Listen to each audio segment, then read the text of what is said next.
வீட்டுல மகாபாரதம் வச்சுக்காத சண்டை வரும். மகாபாரத்தை படிச்சாதான்டா சண்டை வராது. அப்பதான் உனக்கு புத்தி வரும். ஆஹா இவ்வளவுலாம் இருக்குதா, அண்ணன் தம்பி எல்லாம் அப்படி அடிச்சுக்க கூடாதா, ஒன்னா இருக்கணுமா, அதுல தர்மத்தை பத்தி எவ்வளவு சொல்லி இருக்குது அப்படின்ட்டு புத்தி வரும், சண்டை வராது. ஆனா நம்ம என்ன சொல்றோம், மகாபாரதம் வீட்டுல வச்சுக்காதுப்பா சண்டை வரும்ப்பா. எவன் ஆரம்பிச்சு விட்டான்னு தெரியல. அது நீங்க என்ன ஒத்துக்கிறீங்களா? நார்த்ல தான் இருந்தாரு நீங்க சொல்ற கருத்து ஓகே. சரி இப்ப நான் கேக்குறேன், தமிழ் கடவுள் முருகன் இல்ல, அனைவருமான கடவுள். சரி இருங்க. இப்போ இந்த குலதெய்வ வழிபாடு தெலுங்கு மொழியே எப்ப சார்? நான் கேட்கிற கேள்வி, இந்த கடவுள் இந்த பகுதிக்கு மட்டும்தான் அப்படின்னு சுருக்கினீங்கன்னா அப்ப நீங்க கடவுளையே கேள்வி கேட்கிற மாதிரி இல்லையா? அது ஏன் சாமிய நீங்க கும்புறல சப்ள இது ஏன் சாமின்னு சொல்றதுலதான் இங்க வருதா? அதைத்தான் நான் முதல். ஆனா என்றென்றைக்கும் எல்லாவற்றுக்கும் ஆதி காரணமாக இருக்கின்ற அந்த இறைவனை போயிட்டு நீங்க இந்த மாதிரி கட்டம் கட்டி விளையாடுறீங்களே, இது நியாயமா ராம்ஸ்? நிச்சயமா சிந்திக்க வேண்டிய கேள்வி சார். ஒரு திரைப்படத்துக்காக ஒரு வியாபார பொருளாக கடவுளையே பயன்படுத்துகிறார்களா அப்படின்ற மாதிரி ஒரு கேள்வி. தமிழே தான் ஆகும். சங்க இலக்கியங்கள் பேச்சு வழக்குல இருந்ததுன்னு சொல்றாங்க. சங்க இலக்கியங்களை புரிந்து கொள்ளவே நம்மளால முடியல. அப்படி இருக்கும்போது அது வடிக்கப்பட்ட நேரத்துல அதுதான் பேச்சு வழக்கா இருந்ததுன்னா எவ்வளவு செழுமையா இருந்திருக்குன்ற கேள்வி எல்லாம் வருது இல்ல. நம்ம இப்ப இருக்கிறத வச்சு பேசிட்டு இருக்கோம். மருவி மருவி மருவி மருவி நான் குந்தி நிக்கிறியான்ற அளவுக்கு நிக்குது.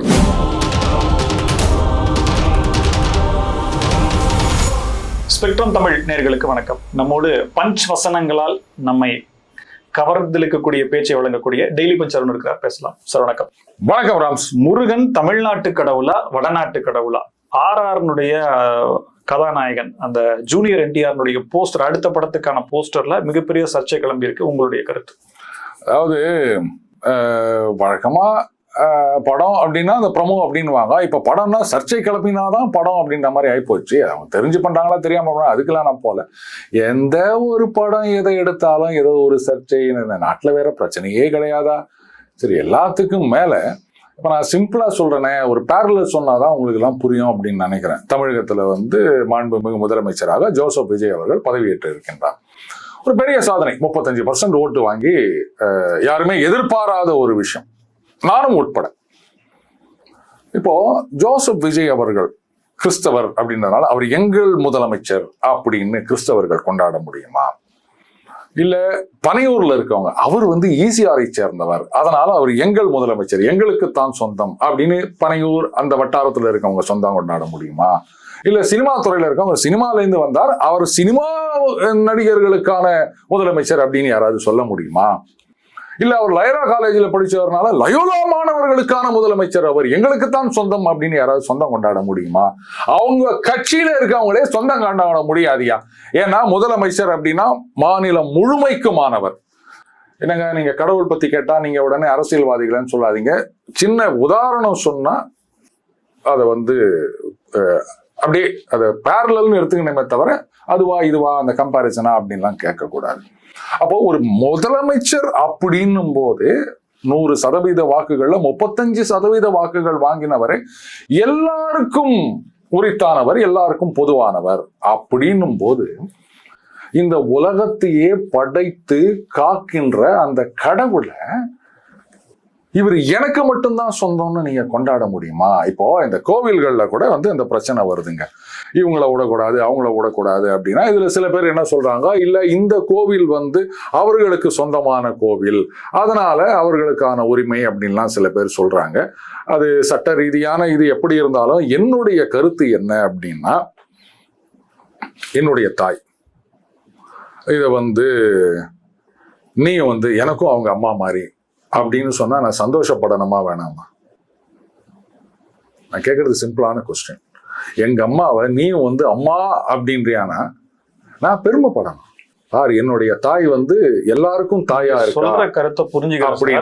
நான் சொல்லி தமிழ் கடவுள் முருகன் இல்ல வர நான் சொல்லி முடிச்சிடுறேன்.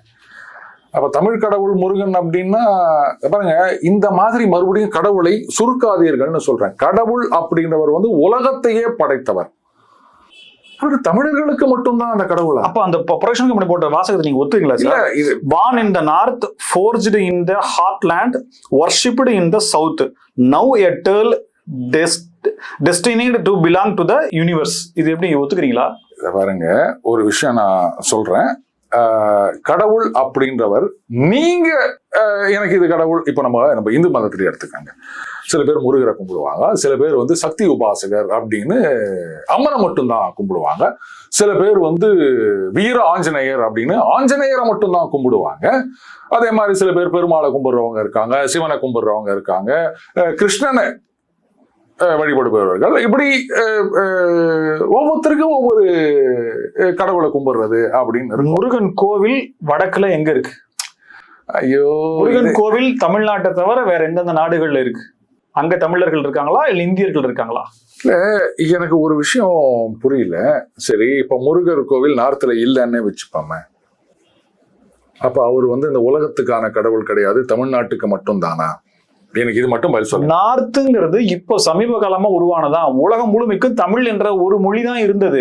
முதலில் தோன்றிய மொழி தமிழ் மொழி, தொன்மையான மொழி. அவங்க அப்ப நினைச்சு பார்க்கல இவ்வளவு மொழிகள் வரும், இவ்வளவு மதங்கள் வரும்னு அவங்க நினைக்கல. சரி, அப்ப ஐரோப்பாலையும் தமிழ் தான் இருந்ததா? ஆப்பிரிக்காலையும் தமிழ் தான் இருந்ததா? அரேபியாலையும் தமிழ் தான் இருந்ததா? அதாவது இன்னைக்கு தமிழை வந்து செம்மொழி அப்படின்னு, செம்மொழி அந்தஸ்து வாங்கி கொடுத்தவர் கலைஞர் அப்படின்றாங்க. செம்மொழி பூங்கா கூட இருக்குது. இன்னைக்கு தமிழ் மட்டும் செம்மொழி இல்லை இந்தியாவில், அது தெரியுமா உங்களுக்கு? கன்னடம் செம்மொழி, தெலுங்கு செம்மொழி, மலையாளம் செம்மொழி, இது மாதிரி ஏராளமான மொழிகள் செம்மொழி அந்தஸ்து பெற்று விட்டன.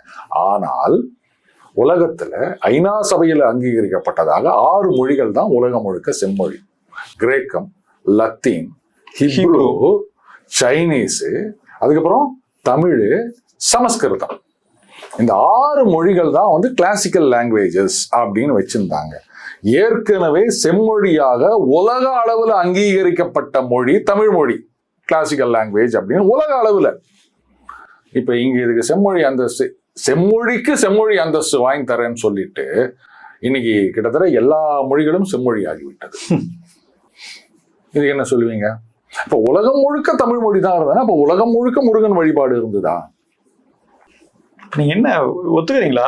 நார்த்ல தான் இருந்தாரு, நீங்க சொல்ற கருத்து ஓகே. சரி, இப்ப நான் கேக்குறேன், தமிழ் கடவுள் முருகன் இல்ல, அனைவருமான கடவுள். சரி இருங்க. இப்போ இந்த குலதெய்வ வழிபாடு தெலுங்கு மொழியே எப்ப சார் வந்துச்சு?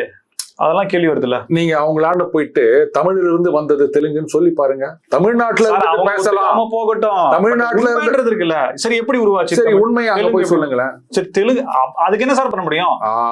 நீங்க சரி, நீங்க தமிழ்ல இருந்து வந்தது தெலுங்குன்னு கூட சொல்ல வேண்டாம். திராவிட மொழி குடும்பம்னு சொல்றீங்க, நாங்கெல்லாம் திராவிடர்கள்னு சொல்றோம். அதுவே அவங்க ஒத்துக்க மாட்டாங்க. ராகுல் திராவிட தவிர வேற யாரும் திராவிடர்கள் அங்க இருக்கிறதா எனக்கு தெரியல.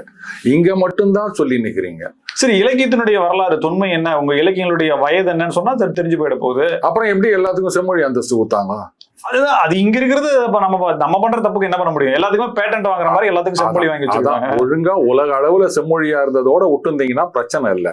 நான் தான் தமிழுக்கு செம்மொழி அந்தஸ்து வாங்கி கொடுக்கணுன்றதுக்காக நீங்க இந்த மாதிரி பண்ணி தான் இன்னைக்கு எல்லாரும் செம்மொழி ஆயிட்டாங்க. அப்ப தப்பு பண்ணது யாரு?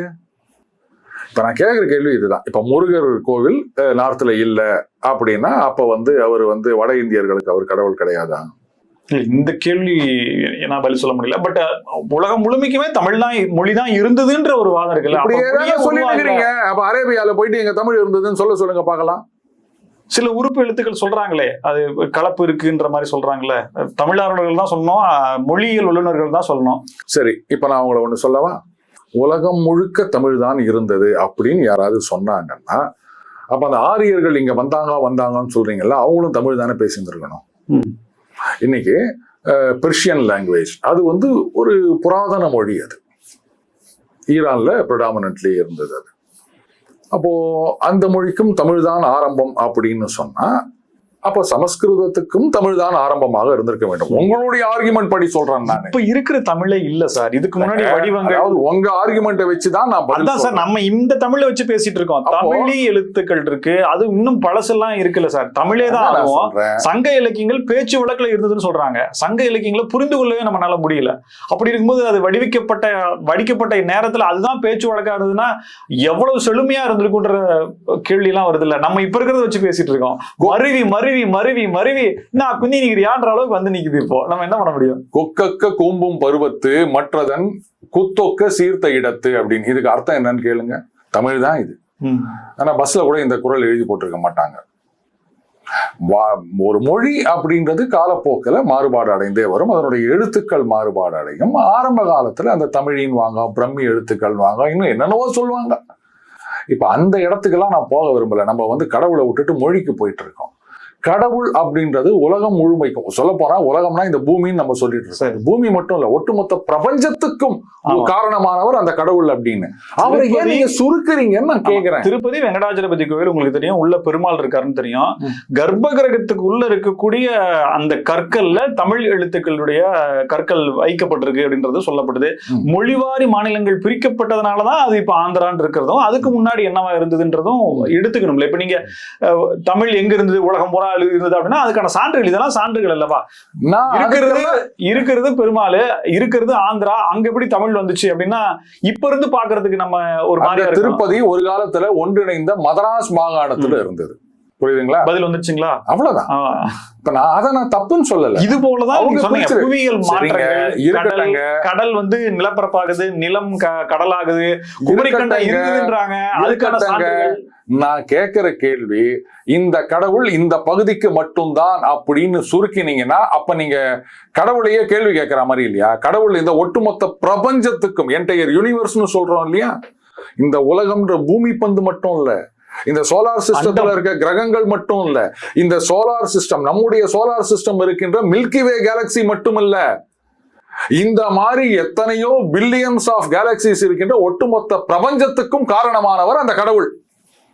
இதை ஒத்துக்கிறீங்களா இல்லையா? அதை ஒத்துக்கிறீங்கன்னா அப்ப பிரச்சனையே கிடையாது. அவ்வளவுதான். நான் முதல்ல சொன்ன மாதிரிதான், கடவுள் இங்க பிறந்தா என்ன, அங்க பிறந்தா என்ன.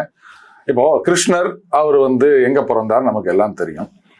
கேரளால போனீங்கன்னா ஏராளமான உன்னி கிருஷ்ணன்கள் இருப்பாங்க. அவங்க யாராவது கேள்வி கேட்கறாங்களா? அவர் வடக்குல பிறந்தார், அவர் ஏன் நாம கும்பிடணும்னு யாராவது கேட்கறாங்களா?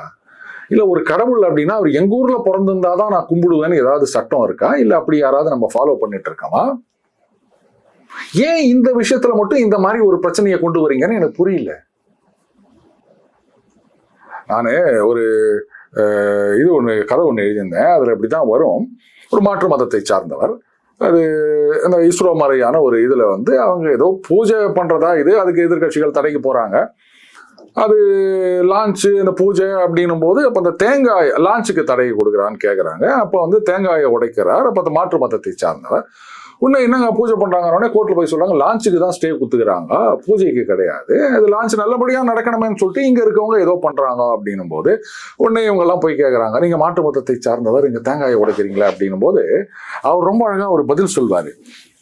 எங்க ஊட்டமாக உடம்பு முடியலங்க, நானே ரிட்டையர் ஆகிற ஒரு ஸ்டேஜ், அவங்களால தேங்காய் உடைக்க முடியாது, அதனால ஒச்சி கொடுங்கன்னு சொல்லுவாங்க. அங்கேயும் நான் தான் தேங்காய் ஒச்சி கொடுக்குறேன், அது சட்னி.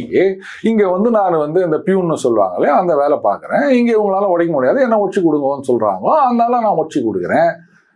இதுல என்ன இருக்குது, அங்க சட்னி ஒச்சி கொடுக்குறேன், இங்க இவங்க கேட்கறாங்க ஒச்சி கொடுக்குறேன், அவ்வளவுதானே அப்படின்னு சொல்லிட்டு அவர் ஒரு வார்த்தை சொல்வாரு. நீங்க வந்து சேட்டலைட் லான்ச் பண்றீங்க, அது இந்தியன் சேட்டலைட் அப்படின்னு சொல்றீங்க, அது மேல போகுது, மேல போன சேட்டலைட்டு நான் இந்தியன் சேட்டலைட், இந்தியாவை மட்டும்தான் படம் பிடிப்பேன்னு சொல்லுமா? ஒட்டுமொத்த பூமியும் தானே அது படம் பிடிக்குது. இந்த மாதிரி கடவுள் மேலகிறார் அப்படின்னு சொல்றோம். அந்த கடவுளுக்கு எல்லாரும் ஒண்ணு, நாம தான் வித்தியாசப்படுத்தி இவருக்கு இது, அவருக்கு அது, அவரு இது, இவரு இது, நாம தானே அங்க பேசிக்கிறோம். அங்கேருந்து பாக்குற கடவுளுக்கு எல்லாரும் குழந்தை. அந்த கடவுளுக்கு நீங்க வந்து இந்த பேர் சொல்லுங்க, முருகன் சொல்லுங்க, பிள்ளையார்னு சொல்லுங்க, எது ஒண்ணா சொல்லுங்க. ஆனா கடவுளுக்கு எல்லாரும் ஒண்ணு தானே. எந்த கடவுளாவது வந்து நீ வந்து அந்த பக்தர், நீ இந்த பக்தர், நீ முருக பக்தர், அதனால நான் பிள்ளையார் உனக்கு எதுவும் செய்ய மாட்டேன் அப்படின்னு ஏதாவது சொன்னதான் நீங்க கேள்விப்பட்டிருக்கீங்களா? முருக பக்தர் நான் முருகனை தவிர வேற யாருக்கும் அபிஷேகம் பண்ண மாட்டேன்னு சொல்லுவான், பிள்ளையாருக்கு பண்ண மாட்டேன்னு சொல்லுவான், அவருக்கு தோப்புக்கண்ண போட மாட்டேன்னு சொல்லுவான். ஆனா கடவுள் அப்படி கிடையாது. ஏன்னா அவர் கடவுள், அவருக்கு எல்லாம் ஒண்ணுதான். அதனால எதையோ நீங்க குறுக்கி குறுக்கி குறுக்கி குறுக்கி இந்த கடுகினும் சிறுத்த அப்படின்னு சொல்லுவாங்க அந்த மனப்பாங்கு. பாவேந்தர் பாரதிதாசன் பாடல்ல சொல்லுவார். அது மாதிரி ஏன் எல்லாத்தையும் சுருக்கி சுருக்கி சுருக்கி வைக்கிறீங்கன்னு சொல்றேன். இப்ப நானே ஒரு கோயில் கட்டினேன்னா இனிமே வந்து தமிழ், தெலுங்கு, கன்னட, மலையாள, ஹிந்தி கடவுள் முருகர் அப்படின்னு சொல்லிடலாமா சார்? அப்ப மத்த நாடுகளுக்கெல்லாம் அவர் கடவுள் உருது எல்லாமே இல்ல. இப்ப நான் கேட்கறது, அப்ப மத்த நாடுகளுக்கெல்லாம் அவர் கடவுள் கிடையாதா? இதெல்லாம் ஒரு பிரான்ச் ஆபீஸ்ல ஒரு ஹெட் அப்பாயிண்ட் பண்ற மாதிரி சொல்லி நிக்கிறீங்க. உள்ளபடியே ஒரு சென்சேஷனல் டாபிக்க முழுமை வராம நம்ம விவாதிச்சுட்டு இருக்க மாதிரி மாதிரி தோணுது. இப்ப தமிழ் கடவுள் முருகன் அப்படிங்கறத நீங்க அப்படி எடுத்துக்கிறதுன்றது இல்ல அப்படின்னா இது எப்படியா என்ன சரியா வைக்கணும்? கடவுள் அப்படின்னும் போது சரி, நான் ஒண்ணு கேக்குறேங்க, ஒரு வாய் பேச முடியாத ஒருத்தர் இருக்காரு, அவருக்கு எந்த பாஷையுமே கிடையாது, அவருக்கு அந்த கடவுள் கிடையாதா? பேசுகிறவன் பேசாதவன் மனிதன் மட்டும் வாழ்ந்தவர். கொற்றவை அவங்களுடைய அம்மா இதுல வள்ளியை திருமணம் செய்து கொண்டது, மலையில இருந்திருக்காங்க, குறவர் இனத்துல இருந்து, இதெல்லாம் கதைகள்லாம் சொல்லப்படுதுல. வாழ்ந்தாரு கடவுள், நம்மளுடைய வாழ்ந்தாருன்னு சொல்லப்படுதுல்ல. இப்ப கிரெடிட்ஸ் நம்ம எடுத்துக்கிறதுல என்ன தப்பு இருக்கு? இதுதான் நான் சொல்ல வந்தேன். இப்ப நான் ஒரு கோயில் கட்டுறேன் அப்படின்னு சொன்னா, சரி ஏதோ எங்க வீட்டுல இடம் இருக்குது, நான் ஒரு கோயில் கட்டிக்கிறேன், நான் பூஜை பண்றேன், டெய்லி சாமி கும்பிட்டு போறேன். இந்த கோயிலுக்கு ரோட்ல போற வரவங்க எல்லாம் நான் நீ வேண்டிக்கின்னு போனேன் எனக்கு வேலை கட்சிச்சு, நான் வேண்டிக்கின்னு போனேன் சர்டிஃபிகேட் கட்சிச்சு, இது சக்தி வாய்ந்த சாமி அப்படின்னு அவங்களும் வந்து கும்பிடுறாங்கன்னு சொன்னா சந்தோஷப்படுவேன். வாங்க வாங்க வாங்க, இன்னும் 4 பேர் வாங்க, என் சாமியை நீ கும்பிடுறியா, ரொம்ப சந்தோஷம், இவ்வளவுதானங்க. அது ஏன் சாமிய நீங்க கும்பிடல சப்ல, இது ஏன் சாமின்னு சொல்றதுலதான் இங்க வருதா? அதத்தான் நான் முதல்லயே சொன்னேன். உன்னை பொறுத்த வரைக்கும் இது ஓன் சாமி, ஆனா சாமியை பொறுத்த வரைக்கும் எல்லாம் அவருடைய குழந்தைகள். அந்த பிரபஞ்சமே, அதுதான் நான் சொன்னேன், மனுஷன் மட்டும் இல்ல, நீ தமிழ் பேசுறவனா, இங்கிலீஷ் பேசுறவனா, பிரெஞ்சு பேசுறவனான்றது மட்டும் கிடையாது, ஒரு உயிர், புழு, எல்லாத்துக்கும் அந்த இறைவன் தான் காரணம். ஒண்ணு நீ வந்து எல்லாத்துக்கும் இறைவன் காரணம்னு ஒத்துக்கணும், இல்ல இங்க இருக்கிறது மட்டும் தான் இறைவன் காரணம்னு சொன்னா அது இறைவன் எப்படி நீ சொல்ல முடியும்? இந்த வந்து கடுகினும் சிறுத்த மனப்பாங்கு வேணான்னு சொல்றாங்க. ஒருவேளை திரைப்படம் ஓடுறதுக்காக கான்ட்ரவர்ஷனால ஒரு அது எனக்கு தெரியாது, ஆனா இது வந்து நிறைய இந்த மாதிரி பண்ணிட்டு இருக்காங்க, இவரு தமிழ் கடவுள் அப்படின்னு. சரி, அப்ப நான் கேக்குறேன், சிவபெருமான் அவர் வந்து கைலாசத்துல இருந்தார் அப்படின்னு சொல்லுவாங்க. தென்னாடுடைய சிவனே போற்றி எந்நாட்டவர்க்கும் இறைவா போற்றி. எதுக்கு தென்னாடுடைய சிவனேன்னு சொன்னாங்கன்னா, அவருடைய அந்த திருவிளையாடல்கள்லாம் வந்து இங்க மதுரை அதை சுற்றியுள்ள பகுதிகளில் இதெல்லாம் நம்ம பார்த்திருக்கோம். இங்க இறைவனது திருவிளையாடல்கள் இருந்தன அப்படின்னு சொல்லிட்டு, அப்போ எந்நாட்டவர்க்கும் இறைவா போற்றின்னு அங்க வந்து அவரு தென்னாட்டு கடவுள்யா, நாங்க தான் சொந்தம் கொண்டாடுவோம் அப்படின்னு சொல்ல முடியுமா? இப்போ மோடி எடுத்துக்காங்க, அவரு நாட்டின் பிரதமர், குஜராத்திகள் மட்டும்தான் அவருக்கு சொந்தம் கொண்டாடணும்னு சொல்ல முடியுமா? மனுஷர்கள்லயே இந்த மாதிரி அப்படின்னும் போது, மனுஷங்க இன்னைக்கு இருப்பாங்க, நாளைக்கு பதவியில இருக்க மாட்டாங்க. ஆனா என்றென்றைக்கும் எல்லாவற்றுக்கும் ஆதி காரணமாக இருக்கின்ற அந்த இறைவனை போயிட்டு நீங்க இந்த மாதிரி வந்து கட்டம் கட்டி விளையாடுறீங்களே, இது நியாயமா ராம்ஸ்? நிச்சயமா சிந்திக்க வேண்டிய கேள்வி சார். ஒரு திரைப்படத்துக்காக ஒரு வியாபார பொருளாக கடவுளையே பயன்படுத்துகிறார்களா அப்படின்ற மாதிரி ஒரு கேள்வி. அவங்க பண்ணாங்கன்னா இது புடிச்சிட்டு இங்க ஏன் நிறைய பேர் இது பண்ணிட்டு இருக்காங்கன்னு எனக்கு புரியல. இல்ல ஒரு திரிபுவாத வரலாறு இல்ல, ஒரு திரைப்படம் தாக்கத்தை ஏற்படுத்தல. ஒரு நிமிஷம், எது திரைப்படம் தாக்கத்தை ஏற்படுத்தும்ல? அப்போ நம்மளுடைய புராணங்கள், இதிகாசங்கள், உபநிஷதங்கள் இதை சொல்றதெல்லாம் அப்கோர்ஸ் இதை நம்ம யாரும் படிக்கிறது கிடையாது. அப்ப சினிமாக்காரன் ஒருத்தன் சொல்லிட்டான்னா உடனே அதுதான் வேதவாக்கா? வேதவாக்கு இல்ல, அது ஒரு வரக்கூடிய ஜெனரேஷனுக்கு இப்படியா சினிமா ஒரு ஆவணமாக சினிமால இப்ப அதுதான் இந்த இப்ப இன்னைக்கு எப்படி ஆகி போச்சுன்னு கேட்டா, ஏதாவது ஒண்ணு கேட்டு என்ன படத்துல சொல்லியிருக்காங்க, இல்ல அது ஒண்ணு ஏதாவது என்னதோ வாட்ஸ்அப்லயே வந்துச்சு சார். என்ன வாட்ஸ்அப்ல வந்தது புரியலையே, வாட்ஸ்அப்னா கெஜெக்டா அந்த மாதிரி இருக்குது, அந்த சினிமால சொல்லிட்டாங்க அப்படின்னு. அதுக்கு ஒரு காரணம் சொல்லிட்டா, இந்த மகாபாரதம் அப்படின்னு நிறைய சீரியலு சினிமா அதெல்லாம் வந்துருக்குது, அதெல்லாம் இல்லாத விஷயங்களெல்லாம் எடுத்து விடுவாங்க, நிறைய ஹைப்பெல்லாம் இருக்கும். உண்மையான மகாபாரதத்தை பார்த்தீங்கன்னா அதுக்கு இதுக்கும் சம்மந்தமே இருக்காது. இதுதான் நம்ம பண்ற தப்பு. ஏன்னா இதுவும் வந்து ஏதோ திட்டமிட்ட சதியா கூட இருக்கலாம். வீட்டுல மகாபாரதம் வச்சுக்காத சண்டை வரும், மகாபாரதத்தை படிச்சாதான்டா சண்டை வராது, அப்பதான் உனக்கு புத்தி வரும். ஆஹா இவ்வளவுலாம் இருக்குதா, அண்ணன் தம்பி எல்லாம் அப்படி அடிச்சுக்க கூடாதா, ஒன்னா இருக்கணுமா, அதுல தர்மத்தை பத்தி எவ்வளவு சொல்லி இருக்குது அப்படின்ட்டு புத்தி வரும், சண்டை வராது. ஆனா நம்ம என்ன சொல்றோம், மகாபாரதத்துல வீட்டுல வச்சுக்காதுப்பா சண்டை வரும்ப்பா, எவன் ஆரம்பிச்சு விட்டான்னு தெரியல. இது அதனால சினிமாக்காரன் சொல்றதெல்லாம் விட்டுடுங்க, நம்ம புராணங்கள் என்ன சொல்கின்றது அப்படின்றத படிங்க. இல்ல அட்லீஸ்ட் அதை படிச்சவங்க நிறைய பேர் சொல்றாங்க, அதை கேட்டுக்கங்க. சரி, அதையும் கேட்க மனசு இல்லையா? கடவுள் அப்படின்னா அவர் எல்லாவற்றையும் கடந்தவர். உன்னுடைய அந்த சின்ன சின்ன சின்ன ஆசாபாசங்கள் இதுலலாம் கடவுளை குறுக்கணும்னு நினைக்காது. என்னுடைய விருப்பம் இப்படி இருக்கு, என்னுடைய வெறுப்பு இப்படி இருக்கு, அதுக்கேத்த மாதிரி நீ நினைக்கிற மாதிரி கடவுள் இருக்கணும்னு கணக்கு பண்ணாத. கடவுள் எதிர்பார்க்கிற மாதிரி தர்மப்படி நீ இருக்கிறியான்னு யோசிச்சுப்பாரு. எல்லாரும் சொல்லுவாங்க கடவுளே என் பக்கம்டான்னு. நீ கடவுள் பக்கம் இருக்கணும்டா. கடவுள் என் பக்கம் இருக்காருலாம் சொல்லாத. அது ரொம்ப ரொம்ப தப்பு. இது தப்பான வார்த்தை பிரயோகம். கடவுளே என் பக்கம் அப்படின்னும். நீதான் அந்த ஆண்டவன் பக்கத்துல போய் நிக்கணும். அவரு எல்லாவற்றையும் கடந்த ஒரு ஆண்டவன். அவரு போய் என் பக்கத்துல நிக்கிறார், என் பக்கத்துல. இதுவே அகந்தைன்னு சொல்லுவேன் நான். புரியுதா? நீ தர்மத்தின் வழி நடக்க வேண்டும், நீ கடவுள் பக்கம் இருக்க வேண்டும். அதை விட்டுட்டு கடவுள் என் பக்கங்கிறார், நாத்தனா விட்டு. இதையே ஒரு கட்சியில இருக்கதான் தலைவனே என் பக்கம்டா அப்படின்னு சொன்னா அடுத்த நாளே கட்டம் கட்டுவாங்களா மாட்டாங்களா? இந்த அறிவு ஏன் நமக்கு வரமாட்டுது? அந்த அகந்தை அப்படின்றது இல்லைன்னா அப்ப தானா எல்லாம் புரியும். தயவு செஞ்சு கடவுளை சுருக்காதீங்க உங்களுடைய தனிப்பட்ட விருப்பு வெறுப்புகளுக்காக. மிக்க நன்றி சார். பல்வேறு தகவல்களுக்கு நன்றி. நன்றி ராம்ஸ். மீண்டும் சந்திப்போம். இணைந்திருங்கள் ஸ்பெக்ட்ரம் தமிழோட. நன்றி.